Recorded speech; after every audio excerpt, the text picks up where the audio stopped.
Hey guys, what is up? Welcome back to Wrestling Crossroads, and today we are actually hinting on something else than WWE. We're doing AEW. It's Double or Nothing weekend! And I am so excited for our first AEW show. Yeah, our first AEW podcast. We're coming out with obviously the predictions now, and then we'll be talking about and getting a lot more in detail because this is, I believe, my third ever AEW pay per view. Facts it is, my And lovely Twisted.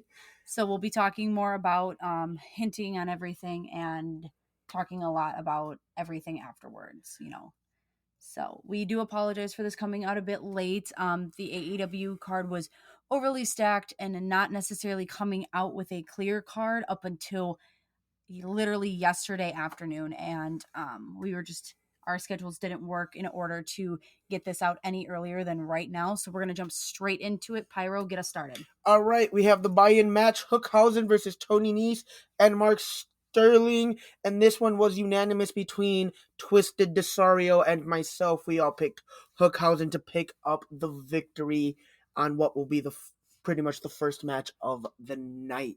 So that's what buy-in match means for AEW. It's pretty much their kickoff show. More or less. Okay.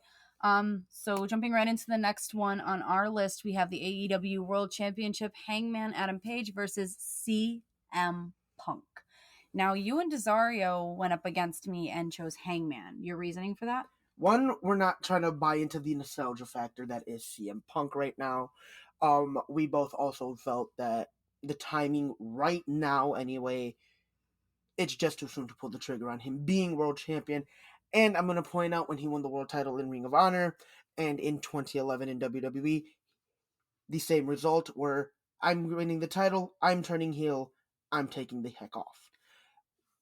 I think Adam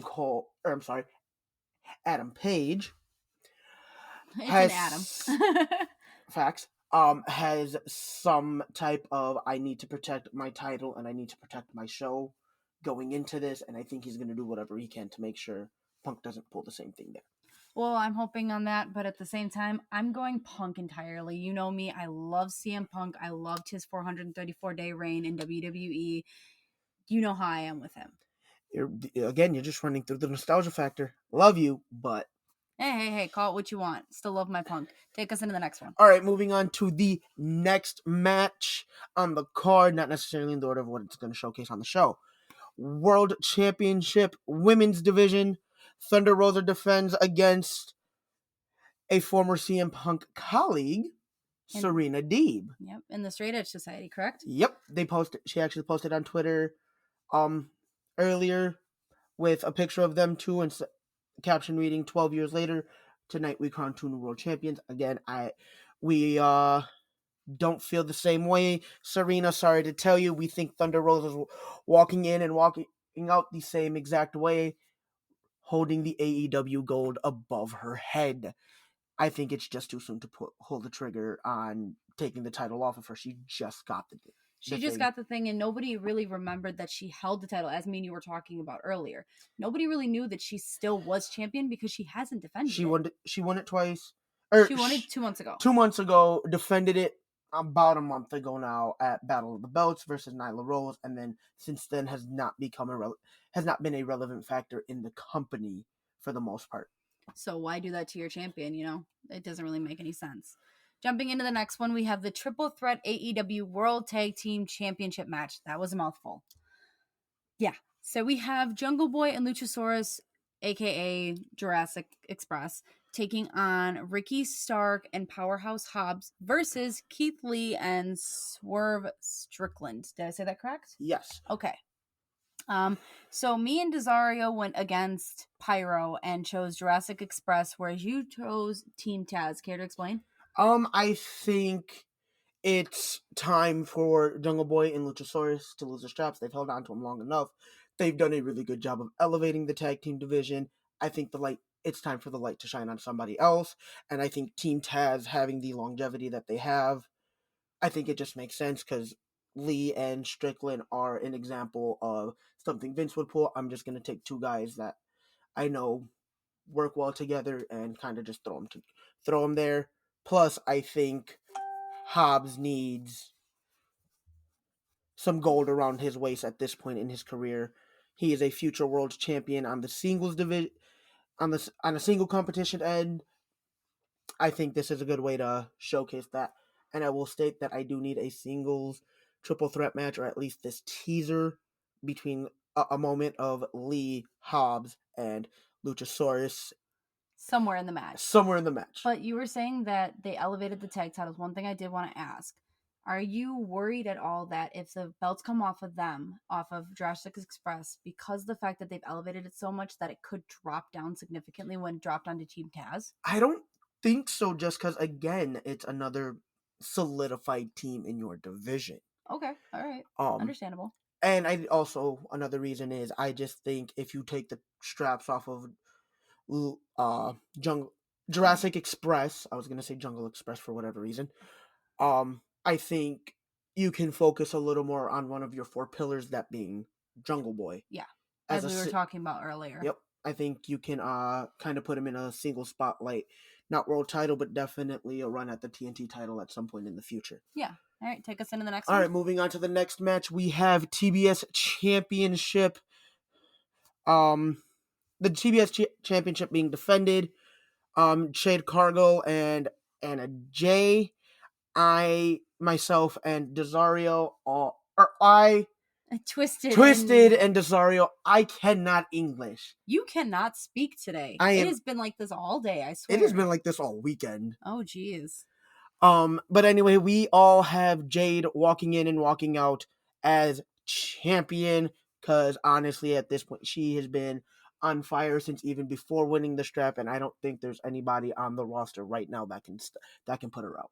I mean, my reasoning for choosing Jade is I know more of Jade's name than I do Anna Jay, because I don't follow. You're not as in tune with the company. Yeah, I'm not. I'm still kind of getting into it. It did take me a while. You of all people know that. So I'm choosing Jade for that exact reason. I don't really know Anna Jay. I could go with the underdog in this point. I was thinking about, kind of just doing a toss up and kind of announcing it here, but I don't know Anna Jay as much. And I only just got to see her in the opening package, and that's about it. Yeah. So I don't know much about her.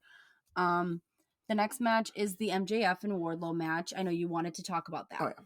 This is a match that is filled with a lot of controversy between the storyline and what is actively going on, seeing as MJF was a no-show at FanFest recently, and actually the story coming out is that he actually bought a plane ticket out of Vegas. So is this a work, or is it really going on? I have no idea. I don't think anybody actually knows what is going on behind the scenes except for the people involved.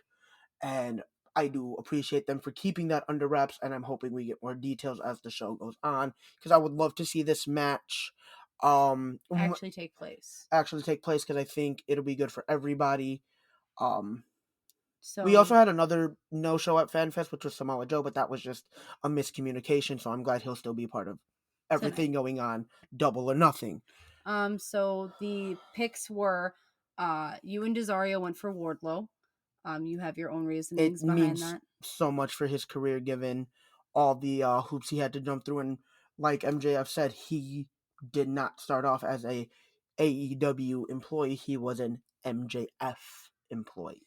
Well, I went MJF for the simple fact I think the bad guy is going to take the win on their first match, and then maybe second, third match, kind of like we've seen in WWE, he finally takes the win. If this match happens, and I pray it does, MJF needs to be squashed.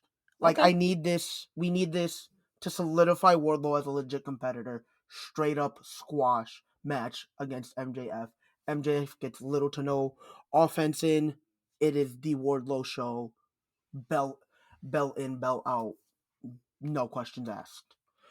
All right. Now moving on to the next one is a match that's going to be chaotic, to say the least, considering the name of this match is Anarchy in the Arena. Does that mean it's a Falls Count Anywhere match? I don't know if it's Falls Count Anywhere. I just know this is pretty much little to no rules, and the only limitation is your own freaking imagination, man. Sounds like, exactly what we were thinking earlier. All right, tell us who's in this. So we have Jericho Appreciation Society and Moxley Bryan of the Blackpool Combat Club.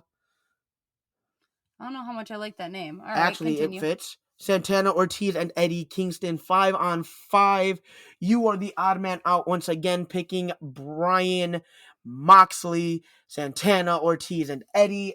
Whereas Desario and I pick Jericho Appreciation Society. I think they are just a lot more versatile, a lot more well put together, and this isn't going to be the first type of match for any of the superstars involved. Oh yeah, no. Like this in this company.